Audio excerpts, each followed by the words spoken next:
आज हम टीडीएस के अगले topic TDS tax on salary पे वीडियो बना रहे हैं। इसमें किसी सैलरी पर्सन पे किस टाइप से टैक्स लगाया जाता है उसके कैलकुलेशन को सीखेंगे। इसके लिए हमने क्वेश्चन बनाया हुआ है। यहाँ पे मिस्टर रवि है जो टाटा मोटर कंपनी में काम करता है और उसको 1,00,000 रुपये पर मंथ सैलरी वहाँ से मिल रही है। तो उसने 1,00,000 रुपये की सैलरी के हिसाब से उसको टैक्स तो पे ही करना पड़ेगा। तो उसने क्या करा कि क्लेम किया टैक्स को बचाने के लिए। तो उसकी सैलरी की कैलकुलेशन कैसे है वो देख लें। 1,00,000 रुपये की सैलरी है, 12 महीने में इसकी सैलरी बनती है 12,00,000 रुपये। अब इसने जो क्लेम किए हैं वो इस टाइप से हैं, जैसे किराए पे रहता है वो, उसने किराए के लिए रेंट के लिए क्लेम किया जिसका 3,000 रुपये मंथ का किराया जाता है। तो टोटल 12 महीने में इसका होगा 36,000 रुपये किराया। इसी तरीके से इसने इंश्योरेंस का ले लिया। इंश्योरेंस में इसका जो टोटल पैसा खर्च हो रहा है वो इसने ईयरली लिया हुआ एक बीमा, 30,000 रुपये का बीमा लिया हुआ है। कन्वेंस, इसको ऑफिस से घर और घर से ऑफिस आने जाने के लिए इसका खर्च होता है 800 रुपये पर मंथ और 9600 रुपये का टोटल हो गया। इसमें पीएफ का पैसा, इनका जो पीएफ जा रहा है वो 12% सैलरी का निकल के आएगा। जो सैलरी इनकी टोटल है 12 लाख, इसका 12% 12,000 रुपये कट गया। एजुकेशन फ़ीस, जो इनके बच्चों की फ़ीस आती है स्कूल में, एजुकेशन लोन, इन्होंने बच्चों की पढ़ाई के लिए लोन लिया हुआ है तो उसकी 5,000 रुपये की लोन की किस्त जाती है महीने की, साल की होगी 60,000 रुपये। इसी तरीके से बच्चे स्कूल में पढ़ते हैं कुछ तो 1,000 रुपये पर मंथ के हिसाब से 12,000 रुपये का स्कूल फीस का भी जाता है। होम लोन, मकान को बनाने के लिए जैसे इन्होंने एक लोन लिया होगा तो उसमें इनके 8,000 की किस्त जाती है तो टोटल 96,000 रुपये की किस्त साल की ये हो गई। तो इस तरीके से हमने एक साल के इनके टोटल जो खर्चे दिखाती है वो 2,55,000 रुपये टोटल एक्सपेंसेस दिखाए हुए हैं। अब सैलरी है इनकी 12,00,000 रुपये और एक साल में इनके जो खर्च आ रहा है वो 2,55,600 आ रहे हैं। तो इसमें से इनकी जो नेट सैलरी आ रही है, इन हैंड जो सैलरी बनेगी वो 9,44,400 रुपये सैलरी बनेगी खर्चों को घटाने के बाद। अब जो सरकार के रूल हैं वो एज कैलकुलेशन के हिसाब से अगर देखेंगे तो 18 से 60 साल वालों के लिए 7,00,000 रुपये की इनकम अगर होती है इनकी यहाँ पे ईयरली तो उनको कोई टैक्स नहीं देना होता है। अब ये कैंडिडेट की जो सैलरी जा रही है वो 9,44,000 रुपये में जा रही है तो इसको 7,00,000 से एबव चला जा रहा है तो उसको टैक्स पे करना पड़ेगा। तो ये किस लिमिट में आएगा? देखिए 7,00,000 से लेकर के 10,00,000 के बीच में अगर आता है तो उसको 5% टैक्स पे करना पड़ेगा और ये इसी लिमिट में आ रहा है। अगली लिमिट है 10,00,000 से अगर इसकी इनकम 15,00,000 के बीच में जाती है तो 10% में चले जाता। इसी तरीके से 15,00,000 से अगर 20,00,000 की लिमिट में आता है तो 15% में, 20,00,000 से लेकर के 30,00,000 के बीच में जाएगा तो यहाँ पे 20% में, 30,00,000 से ऊपर जाएगा तो 30% प्लस सेस चलता है। तो इस कैंडिडेट की जो सैलरी है वो 7,00,000 और 10,00,000 के बीच में लिमिट आ रही है, 9,44,000। तो इसको 5% का टैक्स पे करना पड़ेगा, 5% टैक्स पे करेगा। लेकिन 5% टैक्स जो पे करेगा वो 9,44,000 रुपये नहीं करेगा क्योंकि यहाँ पे गवर्नमेंट की ओर से जो डिडक्शन है वो 7,00,000 की है। तो इसकी इनकम जो है 9,44,000, इसमें से लेस डिडक्शन जो गवर्नमेंट की ओर से डिडक्शन मिली है वो है 7,00,000 रुपये की। तो 9,44,400 में से इसकी जो टैक्सेबल सैलरी बनेगी वो घटा देंगे, 9,44,400 में से 7,00,000 रुपये घटा देंगे तो इसका बचेगा इनकम 2,44,500। ये इस पर 5% का टैक्स पे करेगा, टैक्स पे इस पे करेगा। तो इसको हम टैली में किस टाइप से करते हैं, इसके लिए हम सबसे पहले टैली में चलते हैं और जनरल ऑप्शन में आएंगे F7 में। यहाँ पे डेबिट कर लेंगे जितने भी इसके एक्सपेंसेस होंगे सारे, Alt+C करके सभी एक्सपेंसेस को हम यहाँ से एक एक करके कॉपी कर लेते हैं। रेंट इसको कॉपी कर लेते हैं, टैली में जाएंगे और यहाँ पे लेज़र में जाके इसको पेस्ट कर लेंगे और ये सब डायरेक्ट एक्सपेंसेस के ग्रुप में जाएंगे। यहाँ पे टीडीएस की कोई सेटिंग नहीं करनी है आपको, केवल एक्सेप्ट कर लेना है। अब इसका जो भी रेंट का इसका जा रहा होगा चार्ज वो हम ले लेंगे 36,000 रुपये। इंश्योरेंस का कॉपी कर लेते हैं, इसका 36,000 रुपये। फिर बाई टाइप कर लेंगे, Alt+C करेंगे और यहाँ पे नेक्स्ट खर्च है ये वाला इंश्योरेंस का, ये भी डायरेक्ट एक्सपेंसेस के ग्रुप में जाएगा और कोई सेटिंग यहाँ पे नहीं करनी है। 30,000 रुपये इंश्योरेंस का है। बाई टाइप करेंगे, फिर से एंटर करेंगे और अगला एक्सपेंसेस जो है इनका वो है कन्वेंस का और ये जा रहा है कन्वेंस का 9600 रुपये।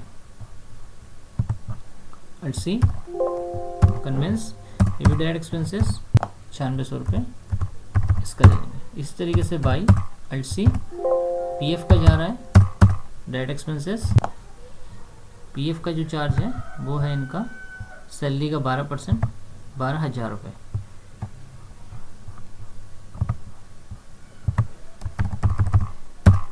फिर से बाई टाइप करेंगे, Alt+C करेंगे।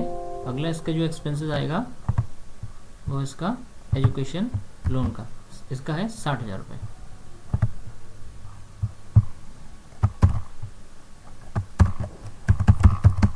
एजुकेशन लोन डायरेक्ट एक्सपेंसेस 60,000 रुपये दे देंगे बाई L+C।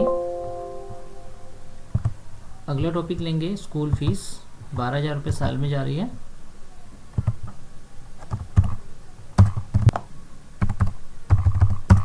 फिर से बाई कर लेंगे L+C।